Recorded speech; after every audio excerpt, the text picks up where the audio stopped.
ಗುರುಪೌರ್ಣಮಿ ಪ್ರಯುಕ್ತ ಎಲ್ಲ ರಾಘವೇಂದ್ರ ಸ್ವಾಮಿ ಮಠಗಳಲ್ಲಿ, ಎಲ್ಲ ಸಾಯಿಬಾಬಾ ದೇವಸ್ಥಾನಗಳಲ್ಲೂ ಇವತ್ತು ಭಕ್ತರ ದಂಡೇ ನೆರೆದಿದೆ. ಮಠಗಳಲ್ಲಿ, ದೇವಸ್ಥಾನಗಳಲ್ಲೆಲ್ಲ ಇವತ್ತು ತುಂಬ ಚೆನ್ನಾಗಿ ಅಲಂಕಾರ ಮಾಡಿದ್ದಾರೆ, ನೋಡೋಕೆ ಕಣ್ಣು ಸಾಲದು. ಎಲ್ಲರಿಗೂ ನಮಸ್ಕಾರ. ಎಲ್ಲ ಹೇಗಿದ್ದೀರಾ? ಭಗವಂತ ಎಲ್ಲರನ್ನೂ ಚೆನ್ನಾಗಿಟ್ಟಿರಲಿ. ಎಲ್ಲರಿಗೂ ಗುರು ಪೌರ್ಣಮಿಯ ಶುಭಾಶಯಗಳು. ನಾನಿವತ್ತು ಇಲ್ಲಿ ರಾಘವೇಂದ್ರ ಸ್ವಾಮಿ ಮಠಕ್ಕೆ ಬಂದಿದ್ದೀನಿ. ನಾನು ಎಲ್ಲೇ ಇರಲಿ ಗುರು ಪೌರ್ಣಮಿ ದಿನ ನಾನು ಮಠಕ್ಕೆ ಹೋಗೋದು ತಪ್ಪಿಸೋದಿಲ್ಲ. ಹಾಗಾಗಿ ನಾನು ಇವತ್ತು ಮೈಸೂರಿನ ಶಾಂತಲಾ ಥಿಯೇಟ್ರ್ ಹತ್ತಿರ ಇರುವಂಥ ರಾಘವೇಂದ್ರ ಸ್ವಾಮಿ ಮಠಕ್ಕೆ ಬಂದಿದ್ದೀನಿ.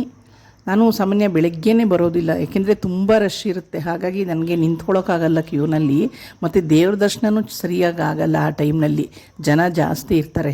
ಹಾಗಾಗಿ ನಾನು ಸ್ವಲ್ಪ ನಿಧಾನವಾಗೇ ಬರೋದು. 1 ಗಂಟೆ ಮೇಲೆ ಬಂದರೆ ನೋಡಿ ಸ್ವಲ್ಪ ರಶ್ ಕಡಿಮೆ ಇರುತ್ತೆ. 1 ಗಂಟೆ 2 ಗಂಟೆ ಮೇಲೆ ಬಂದರೆ ದೇವ್ರ ದರ್ಶನವೂ ಚೆನ್ನಾಗಾಗುತ್ತೆ. ನೆಮ್ಮದಿಯಾಗಿ ಕೂತ್ಕೊಂಡು ಮುಗಿದ್ಬಿಟ್ಟು ಹೋಗ್ಬೋದು ಅಂತಂದ್ಬಿಟ್ಟು ನಾನು ಮಧ್ಯಾಹ್ನದ ಮೇಲೇ ಬರೋದು. ನೋಡಿ, ದೇವಸ್ಥಾನದಲ್ಲೆಲ್ಲ ಹೂವಿನ ಅಲಂಕಾರ ತುಂಬ ಚೆನ್ನಾಗಿ ಮಾಡಿದ್ದಾರೆ. ನಾನು ಮೊದಲಿಂದನೂ ರಾಯರ ಭಕ್ತೆ. ನನಗೆ ಏನೇ ಕಷ್ಟ ಬರಲಿ, ಮನಸ್ಸಿಗೆ ಏನೇ ದುಃಖ ಆಗಲಿ, ನಾನು ರಾಯರ ಮುಂದೆ ಕೂತ್ಕೊಂಡು ಎಷ್ಟೋ ಸಲ ನಾನು ನನ್ನ ಕಷ್ಟಗಳನ್ನು ಹೇಳ್ಕೊಂಡಿದ್ದೀನಿ, ದುಃಖಗಳನ್ನು ಅವರಲ್ಲಿ ತೋಡ್ಕೊಂಡಿದ್ದೀನಿ. ಆಗೆಲ್ಲ ನನಗೆ ರಾಯರೇ ಬಂದು ಸಮಾಧಾನ ಮಾಡ್ದಂಗಾಗುತ್ತೆ. ರಾಯರು ನನಗೆ ಏನೋ ಒಂದು ಯೋಚನೆ ಕೊಡ್ತಾರೆ, ನನಗೆ ಅದರಲ್ಲಿ ಉತ್ತರ ಸಿಕ್ಕಿದಂಗಾಗತ್ತೆ. ನನ್ನ ಜೀವನದಲ್ಲಿ ನಡೆದ ಅನೇಕ ಘಟನೆಗಳಲ್ಲಿ ನನಗೆ ರಾಯರು ತಮ್ಮ ಇರುವಿಕೆಯನ್ನು ತೋರಿಸಿದ್ದಾರೆ.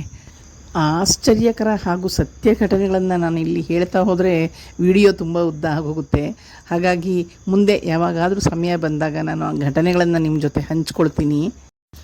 ದೇವಸ್ಥಾನದ ಒಂದು ಬದಿಗೆ ಸತ್ಯನಾರಾಯಣ ಸ್ವಾಮಿ ಪೂಜೆ ಮಾಡಿದ್ರು. ಇಲ್ಲಿ ಆರತಿ ತಟ್ಟೆಗಳು ಸಿಗುತ್ತೆ.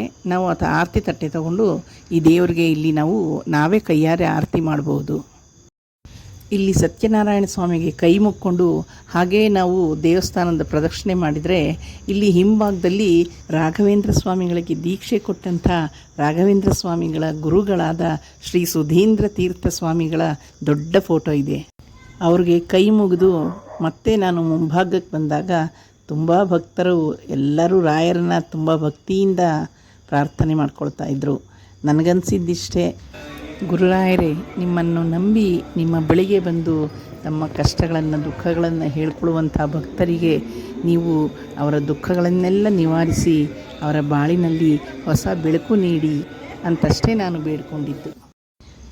ದೇವಸ್ಥಾನದ ಹೊರಗಡೆ ಏನೆಲ್ಲ ಸಾಮಾನುಗಳನ್ನು ಇಟ್ಕೊಂಡು ಮಾರ್ತಾಯಿದ್ರು, ಬಳೆ, ಸರಗಳು, ಮತ್ತು ಇನ್ನೂ ಏನೇನೋ ದೇವ್ರ ಪೂಜೆಗಾಗುವಂಥದ್ದು, ಮತ್ತು ಮಣ್ಣಿನ ಕುಡಿಕೆಗಳು, ದೀಪಗಳು. ನಾವು ಹೆಣ್ಮಕ್ಳು ಮೊದಲೇ ಹೇಳ್ಬೇಕಾ, ಅದನ್ನು ನೋಡಿದ ತಕ್ಷಣ ಅಲ್ಲೇ ನಮ್ಮ ಕಣ್ಣು ಹೋಗುತ್ತೆ, ಕಾಲಲ್ಲೇ ನಿಂತ್ಕೊಳ್ಳುತ್ತೆ. ಈಕೆನೇ ನೋಡಿ ಈ ಅಂಗಡಿಯ ಮಾಲೀಕಳು. ನಾನು ಕ್ಯಾಮ್ರಾ ಹಿಡ್ಕೊಂಡಿದ್ದು ನೋಡಿ ಅವಳಿಗೆ ನಗು ಬಂತು. ಆಮೇಲೆ ಮಾತಾಡೋಕೆ ಶುರು ಮಾಡಿದ್ಲು. ಡೈಲಿ ಇರುತ್ತೆ, ಇಲ್ಲಿ ಗುರುವಾರ ಒಳಗಡೆ. ಹೌದಾ? ಪ್ರತಿದಿನ ಪ್ರತಿದಿನ ಇರುತ್ತೆ, ಅಂಗಡಿಲಿ ಇರುತ್ತೆ. ಗುರುವಾರ ಒಂದ್ ದಿವಸ ಆಚೆ ಹಾಕ್ತಿವಿ. ಜನ ರಸ್ ಇರ್ತಾರಲ್ಲ, ಒಳಗಡೆ ಚಿಕ್ಕದು ಅಂಗಡಿ, ಹೊರಗಡೆ ಆದ್ರೆ ಎಲ್ಲ ಐಟಮ್ಸ್ಗಳು ಹಾಕ್ಬೋದಲ್ಲ.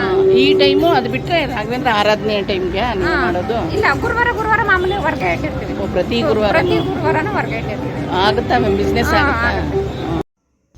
ದೇವಸ್ಥಾನದಿಂದ ಮನೆಗೆ ಬಂದು ಸಂಜೆ ಹುಣ್ಣಿಮೆ ದೀಪ ಹಚ್ಚಿದೆ. ನಿನ್ನೆ ನಾನು ವಿಡಿಯೋ ಮಾಡಿದ್ನಲ್ಲ, ಅದನ್ನೇ ನಾನು ಇವತ್ತು ಮಾಡಿದೆ ನೋಡಿ. ಬೆಲ್ಲ ಮತ್ತು ಅರಿಶಿನದ ಕೊನೆ, ಅಕ್ಕಿ ಇಟ್ಟು ತುಪ್ಪದ ದೀಪ ಹಚ್ಚಿ.